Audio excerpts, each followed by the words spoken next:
I voted for the BJP in 2014. As hate crimes increased, I decided to vote independent in 2019. And this year, in 2024, I've decided to vote for the India bloc. In this video, I'll go through my reasons for not choosing the BJP this time and how the India bloc may do better.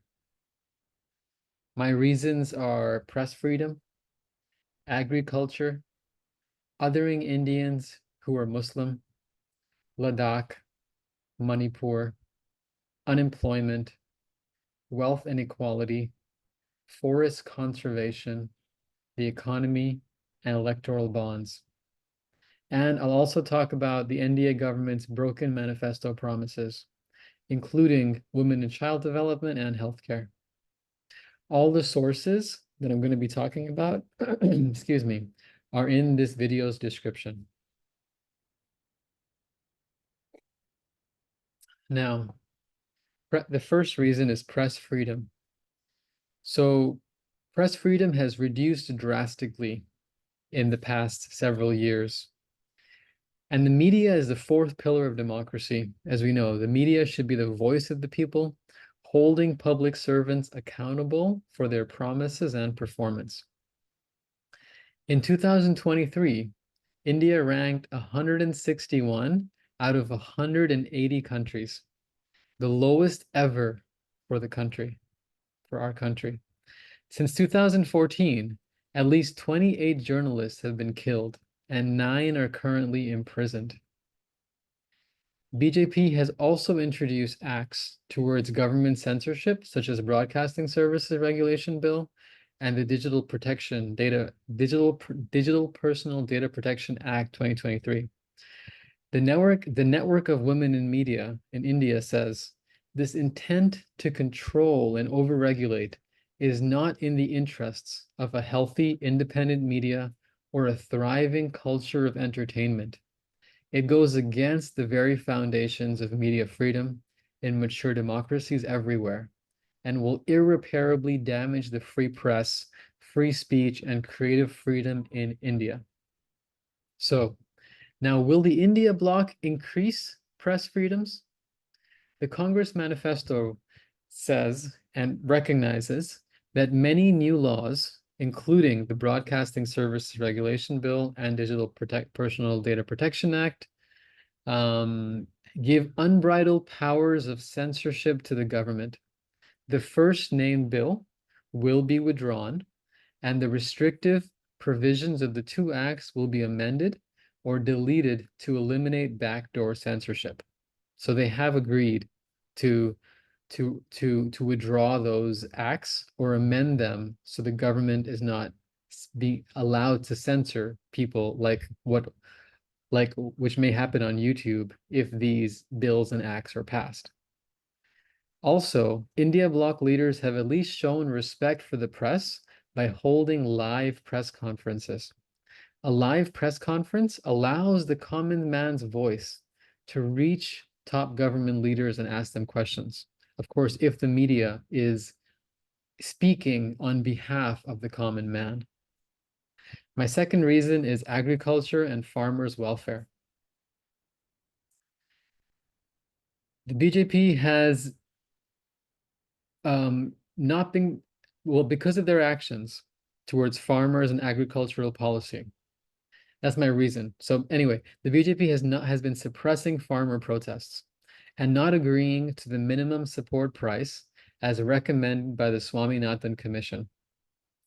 While in the India bloc, the Congress has agreed to MSP in their manifesto and as agreed to MSP as recommended by the Swaminathan Commission. They have mentioned that they will give a legal guarantee to the minimum support price according to the Swaminathan Commission recommendation, which is amazing. Now, my third reason, and this is one of the biggest reasons, I mean, they're all important reasons, but this one especially, is othering Indians who are Muslim.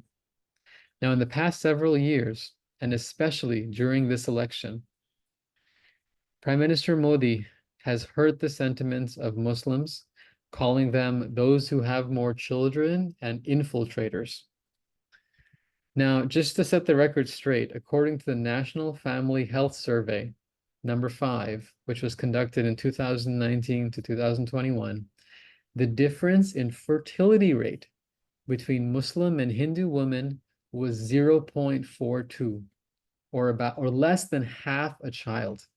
So a Hindu woman has 1.94 babies on average, and a Muslim woman has 2.36 babies on average.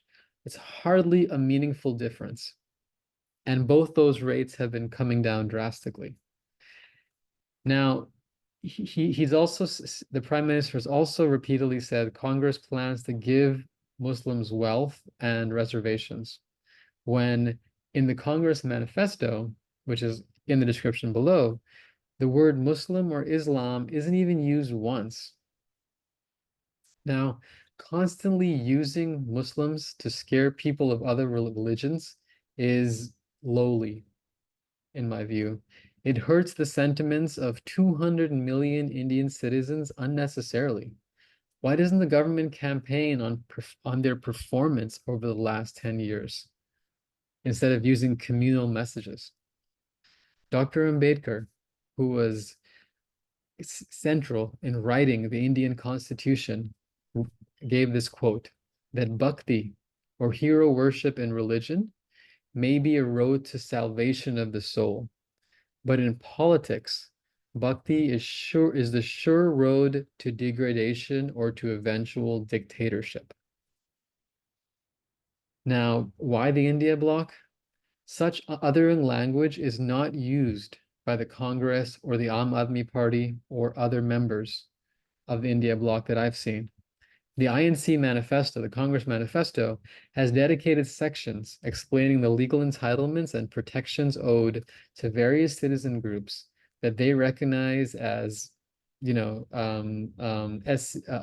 scheduled caste, scheduled tribe, OBCs, religious and linguistic minorities, persons with disabilities like people who stutter, and LGBTQIA+.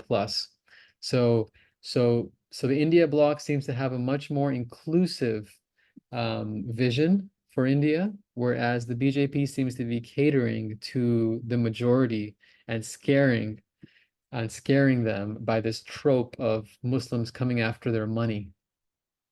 All right, my fourth reason is Ladakh. The BJP promised to the people of Ladakh in 2019 Lok Sabha elections and the 2020 Hill Council elections that it would grant the sixth schedule to the Constitution, that it would grant the state, I mean the area, the Union Territory, sixth schedule to the Constitution. It has since backed away from that promise without giving any reason and not engaging in dialogue after repeated attempts. And when Sonam Wangchuk, a respected scientist, fasted for 21 days, the government didn't even reach out to him to have a discussion. Ladakh is on the border with China, and hurting the sentiments of the Ladakhi people in any way, shape, or form is not hurting the sentiments of any people, especially after making a promise, does not make any sense to me. That why this is happening, and the only speculation that people have been able to make is that the current government wants to please industrialists who want to mine and extract minerals and materials from Ladakh.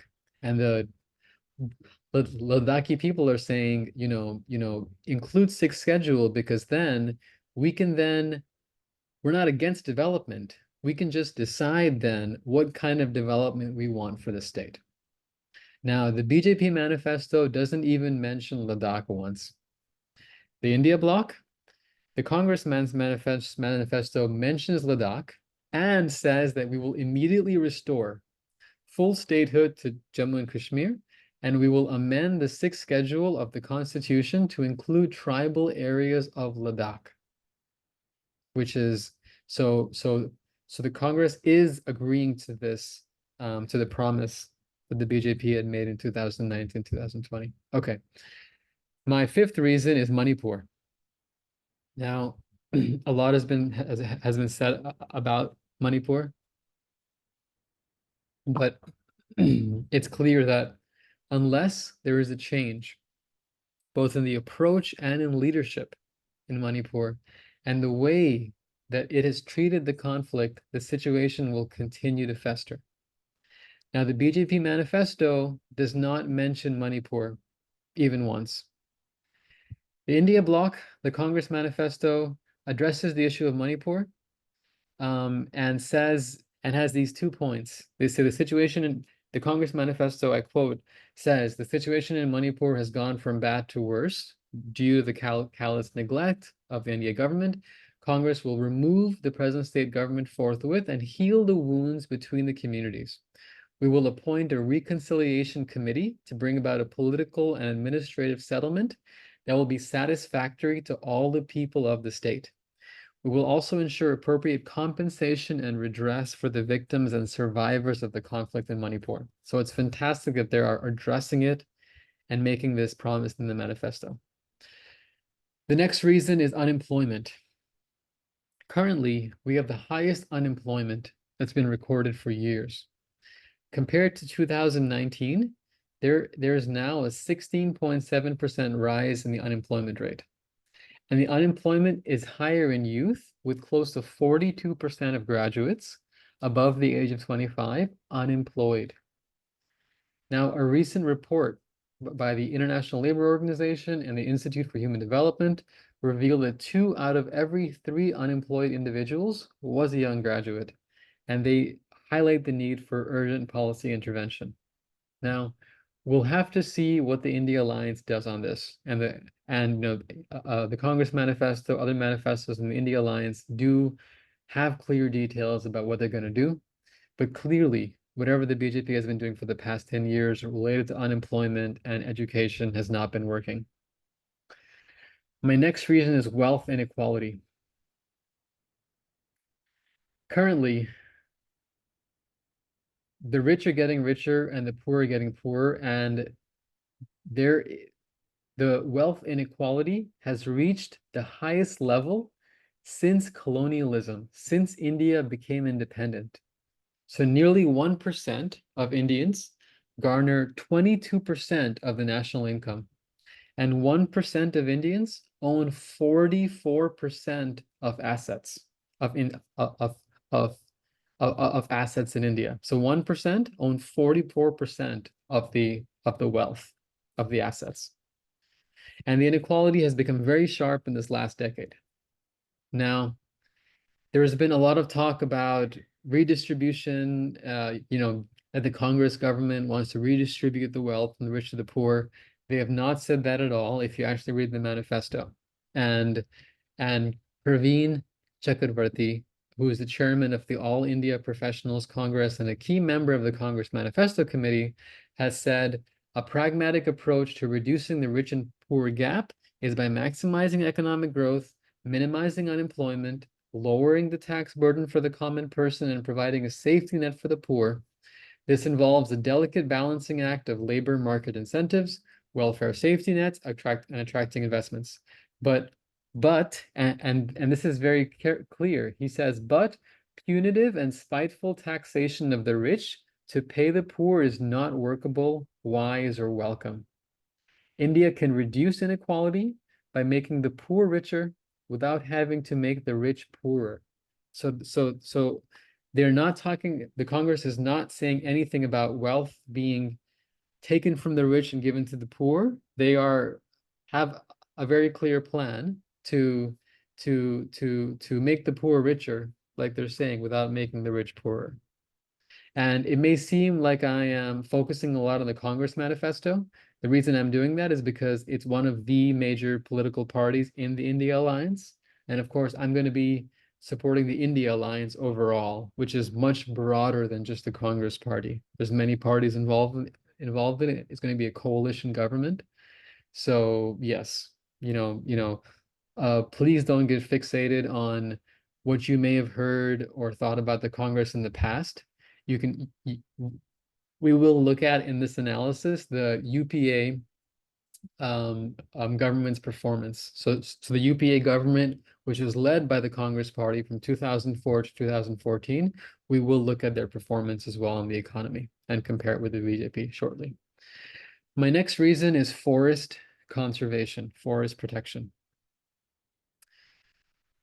The BJP has amended what's called the Forest Conservation Act, and they have diluted the definition of forests and stripped local communities of their rights in forest management. I'm sorry, they've amended, well, they passed something called the Forest Conservation Amendment Act.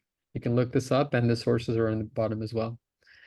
Now, the India Alliance has specifically said that we promise that all anti-people laws passed by the NDA without proper parliamentary scrutiny and debate, including those related to forests, will be thoroughly reviewed and changed.